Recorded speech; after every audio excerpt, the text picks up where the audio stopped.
We have come from India with a delegation of 7 members of parliament and 1 ambassador.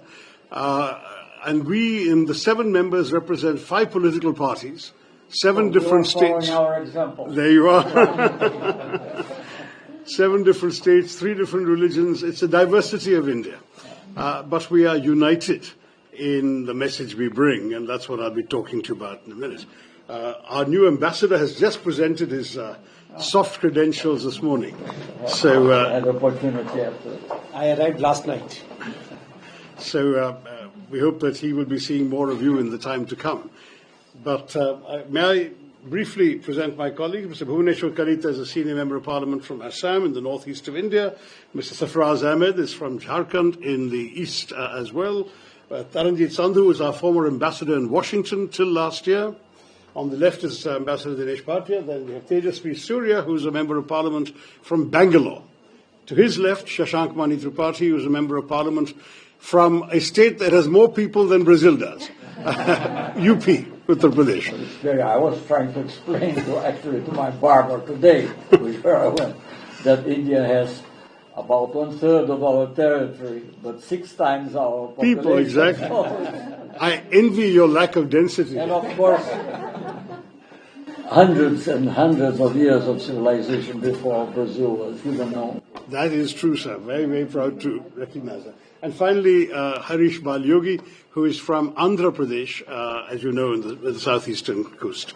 So we represent, in many ways, the diversity of India. And the reason we have come is very much to seek greater sympathy and understanding on the part of our friends.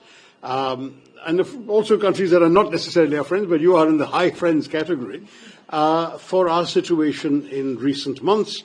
In particular, the really, really serious attack on our country by terrorists in Kashmir, in a place called Pahalgam, on the 22nd of April. I must say that we saw the statement by Brazil. We were also very touched by President Lula telephoning our Prime Minister personally to express his concern and condolences.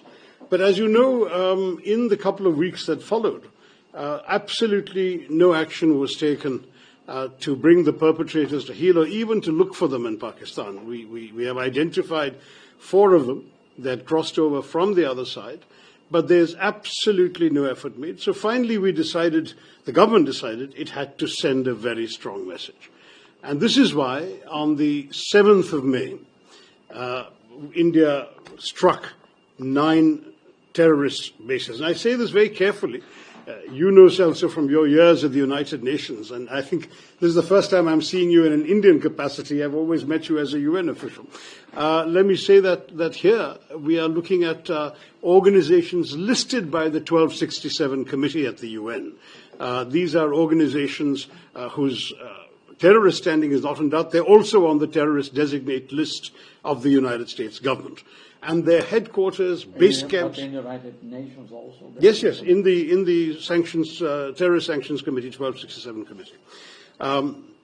So I just wanted to say that we chose targets very carefully, where every one of them was clearly and explicitly linked to, or the base of, or the training camp of one of these proscribed organizations. Second, we took great care to do so at night, 1:05 to 1:30 in the morning, to minimize any risk of collateral damage, civilians and so on. Normal life was, everyone should be asleep at that time. And then we also explicitly avoided any Pakistani government target, any civilian target, and any military target. So the whole idea was to signal we are not trying to start a war. We are just conducting retribution for an act of terror, which was a really vile act. 26 people killed. They singled out the men on the basis of their religion. They shot them dead in front of their wives and children. It was really horrendous. And it was meant, of course, to do the maximum possible damage to India, to disrupt the Kashmiri economy, which was booming, to end the prospects of tourism flourishing in Kashmir. Tourism had gone up by 100% in the preceding 12 months, to also perhaps create a communal backlash in India, because these people said, are you Hindu? Bang. Can you recite the first verse of the Quran? Then we'd spare you. And in fact, they spared one man because he could recite. And this was clearly intended to send the message. It is our religion that is killing you. And so the hope was that there would be a backlash back in India. And the Indian people, thank God, had the maturity to stay united. Absolutely. Nothing like that. There were heightened tensions for maybe 24 hours, some minor incidents in university campuses and so on. But thereafter, the whole country rallied behind. And in fact, once the operation started, you would be so impressed to see the strength of opinion of all sections. And in fact, I'm proud to say that every one of our parliamentary delegations going around the world has this diversity of religion I mentioned. Mr. Sarfraz Ahmed is from the Muslim community, is strongly, solidly with us. We've had others leading voices from the Muslim community.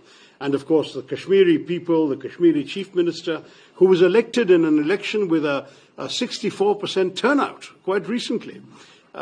He has been really exemplary in speaking up for India and against this hateful terrorism.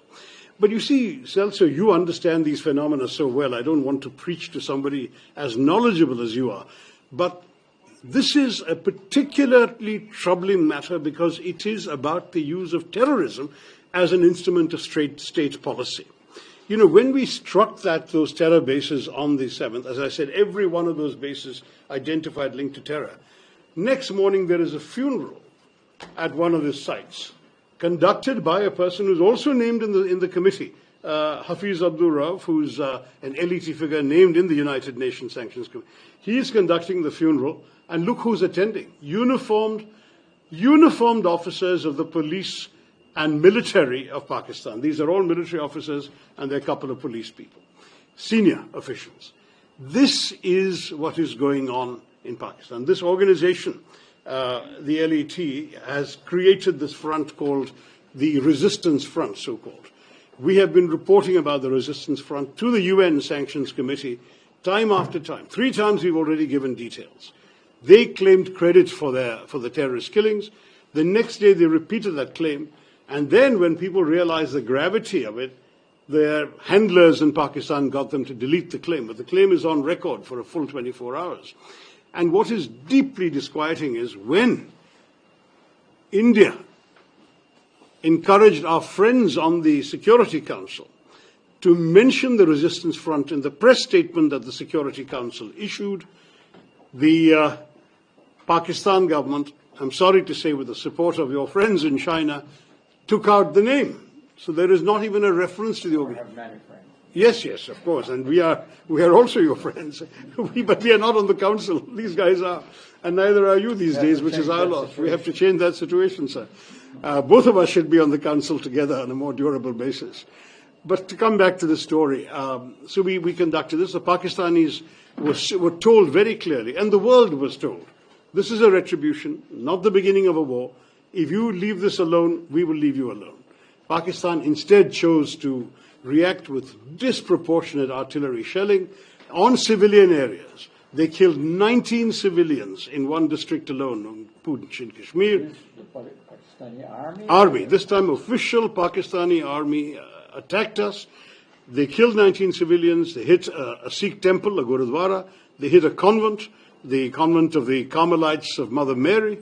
They killed civilians in homes. They killed traffic on the streets. It was absolutely shocking. At that point, we also retaliated. There was no declaration of war, but we hit them back very hard.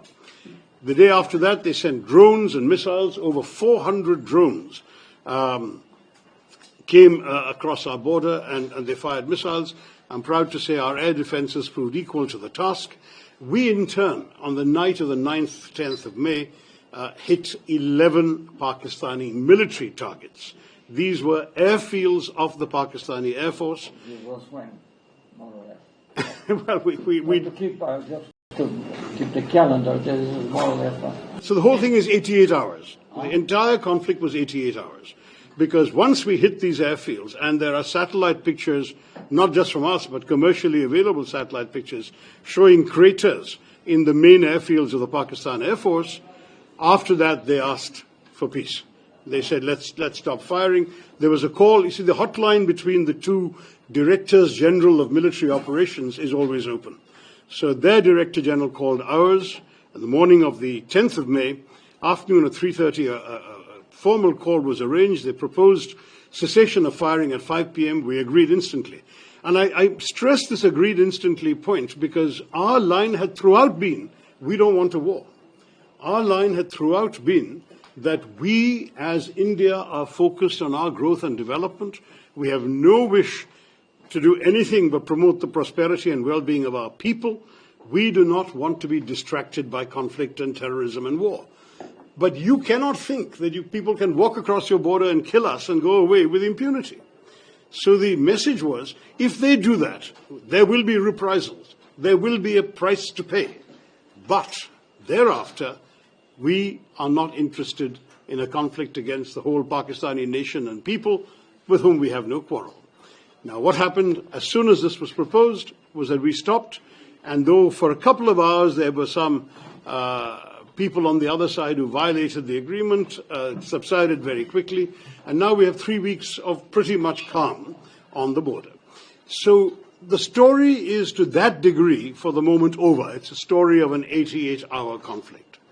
But the larger lessons are what I wanted to talk to you about, and through you, I hope you will share our Prime Minister's concerns with President Lula, because the truth is that we really need understanding from our friends here.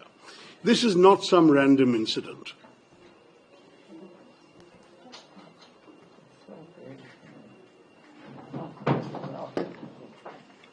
This is not some random incident, Celso. This is very, very seriously part of an organized effort by elements within Pakistan to systematically undermine the Indian state. It has begun at the end of the Soviet withdrawal from Afghanistan, when you had a whole bunch of mujahideen trained and ready to be unleashed somewhere with no place to go because the Soviets had left, so they turned them towards India and Kashmir. And from 1989 onwards, we have suffered repeated attacks. You yourself were in the UN when some of them happened. You were also very much aware, I know, both as Foreign Minister and as Defense Minister, of incidents including the Mumbai attack in 2008, when 170 people were killed. 2008. But it was 170 people killed, and India chose not to do this, but to take the peaceful route, because the evidence was all available. Dossiers were compiled. One of the terrorists was captured alive. His home address in Pakistan was known. Everything was identified. Western intelligence agencies, not just ours, had recorded the chilling voice of that killer in Pakistan, the handler, giving minute-by-minute instructions to the terrorists to shoot and kill each of their victims. While the killing was going on, the operation was being directed from Pakistan. All this evidence was collected.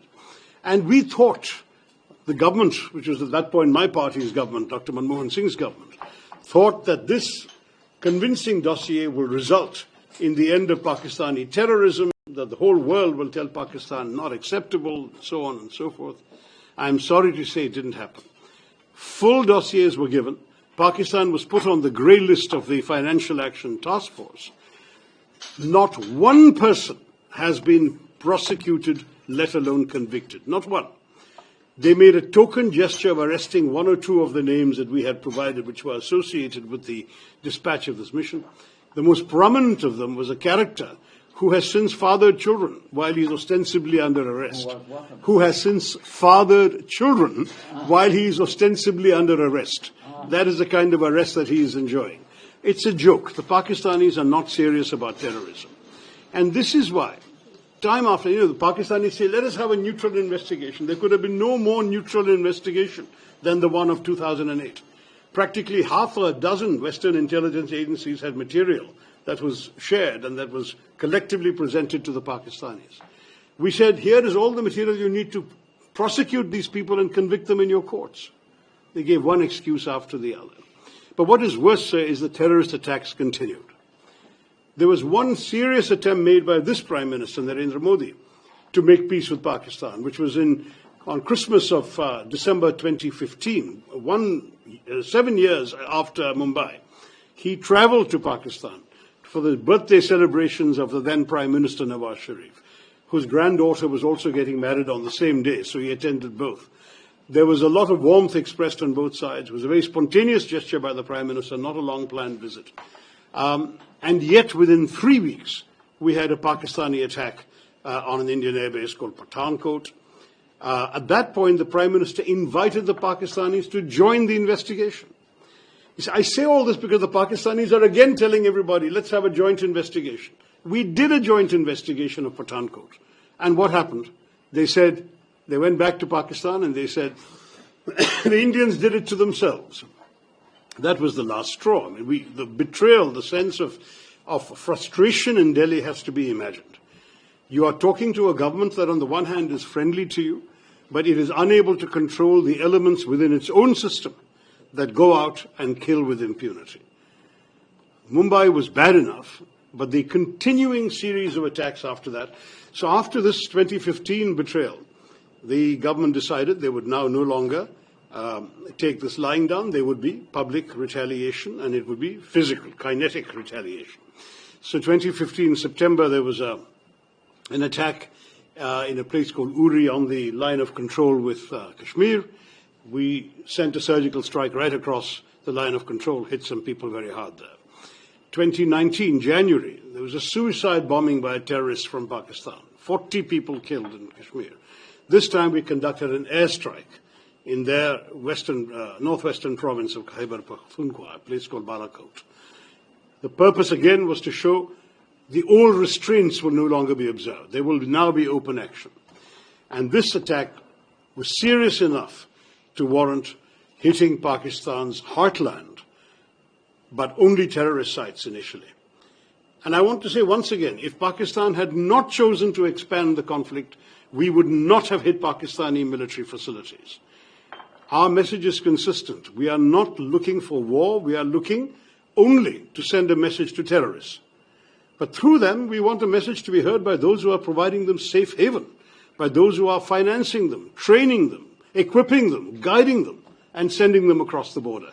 And those are people in Pakistan in very, quote-unquote, responsible positions who are doing this. Whether they're under the control of the civilian government is another matter. We will not speculate on that. But they are still happening. They are still coming from that country. And that country, if it's not willing to curb them, will have to face the consequences. That is precisely where we are, Celso, and I seek your understanding for this.